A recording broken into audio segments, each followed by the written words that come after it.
doing today, guys? Good. Good. You know, I think everybody should have pride in performance. You know, we talk about personal performance and anything that you want to try to do. And is that more important to you, or is it more important to somebody else? But you know, when you play competitive sports, the other guy's looking at you trying to figure out, how am I going to take advantage of beating this guy? And if you have pride in your performance, you're going to make sure you take care of the things that you need to do to play your best. So you learn from past experiences, you improve, and you actually gain confidence in the way you practice and the way you do things, and it fortunately helps you play better and stay focused in, you know, the critical time in a game, in big games. So that's something that we're trying to get our players to really stay focused on is, you know, personal performance. How can I achieve and play a little bit better? How can I prepare for the game a little bit better? How can I have a mental practice from here to there to be able to eliminate mental errors, eliminate assignment errors, so that nobody's going to be able to come in and say, we were able to take advantage of this particular person, so that you can have success. So, you know, that's really important. I think atmosphere and environment in this game, fans, their energy and enthusiasm really can have an impact on a game like this. You impact the offense, their ability to check, their ability to communicate, sometimes get the snap count right.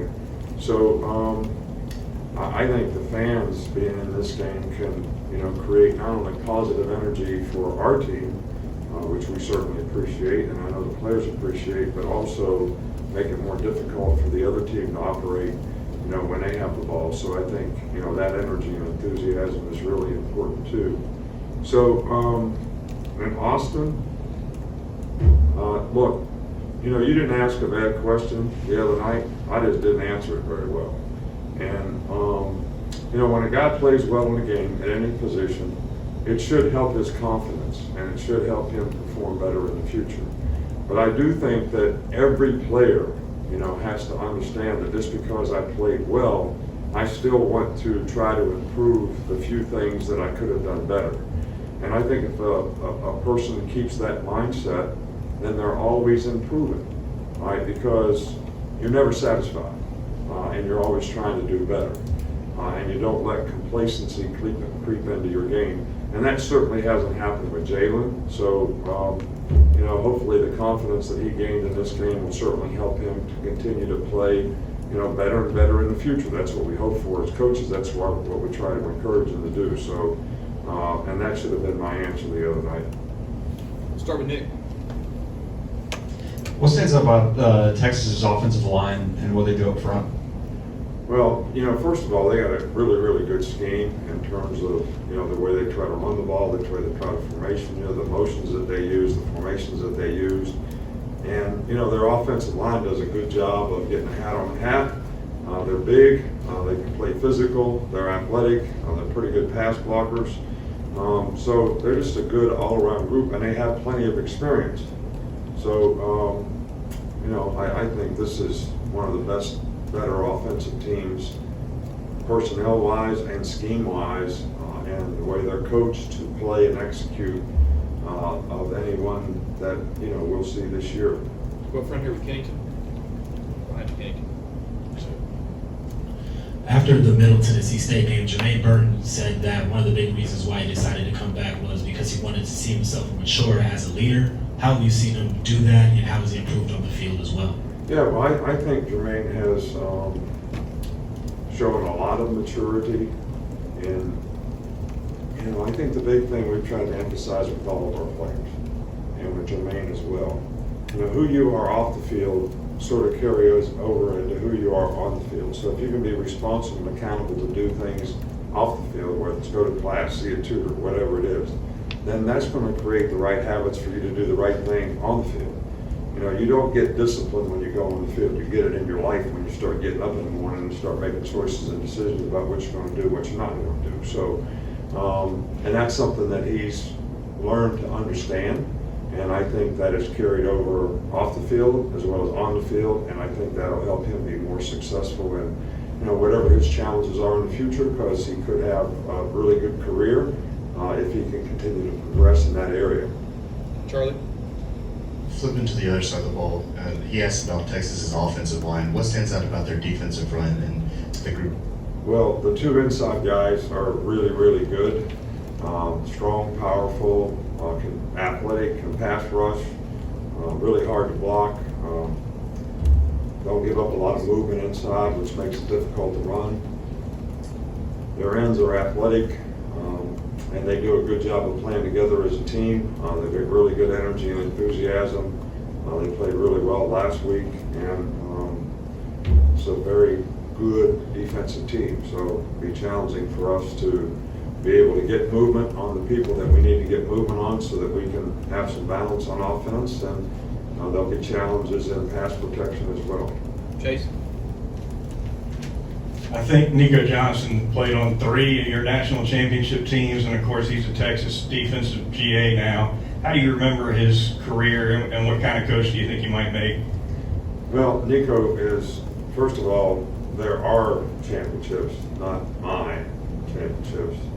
There's a lot of people that contribute to that, a lot of players, and in every plaque, we want every guy's name on the plaque because they all contributed to it in a positive way. And Nico is a great person, smart player, was very productive here as a player. He's got great character. I think he'd be a great coach. He's smart, he's bright, he's industrious, he's a hard worker.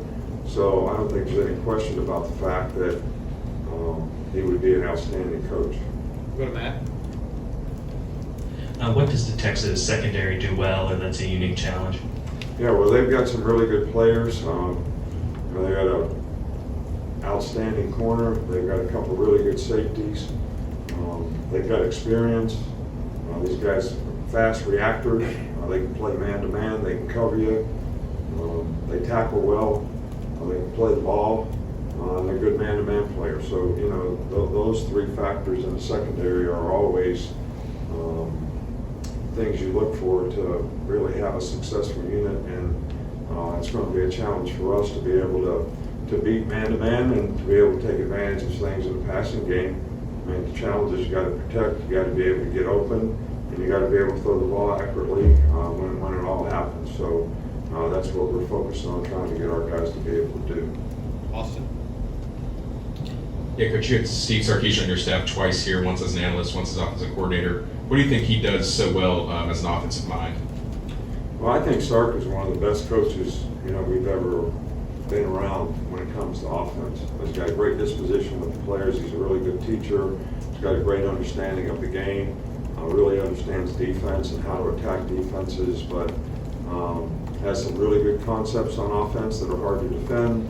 Understands how to present them in different ways so that maybe whatever you practiced, it doesn't really come up that way in the game, which makes it more difficult for defensive players. But Sark did a great job here for us, and he's doing a great job at Texas, and it's going to be a very challenging game. They recruited well, they coached well, they've got good players, and they're well coached.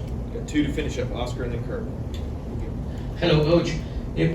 How was that moment of decision when you extend your hand to Steve Sarkisian and give him a second chance? Thanks so much. Gracias.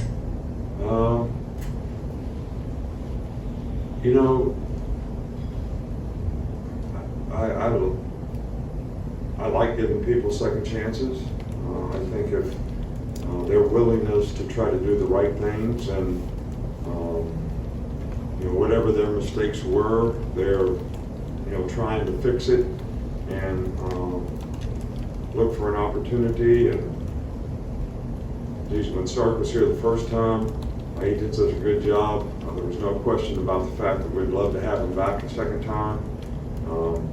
He represented the program well. He's first class in every way. So I'm glad that I gave him a second chance. I'm glad that he came here as, whether it was an analyst or whatever, proved that he could do a good job. And you know, went on to Atlanta to be the coordinator and, you know, came back here to be the coordinator, so, did great.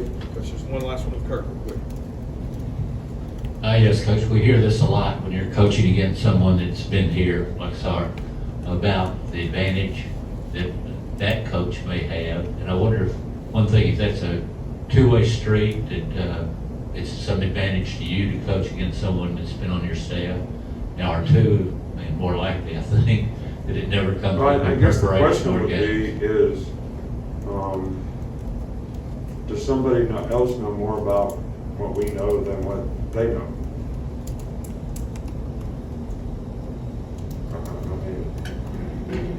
Yeah, is it an advantage to the other guy that he knows what we do? But we also know what they do. So I don't know how you put that on a scale and say that it's more advantageous to one person than the other. You know, we always try to focus on what we got to do with our players, try to get them to play good and not really worry too much about, you know, the other guys. But, you know, there could be some terminology things that if you don't change it up, they might be able to take advantage of. And I think we're aware of those things and trying to make sure that we don't give them any advantages. But I think it kind of goes both ways. Thanks, Coach. All right, thank you.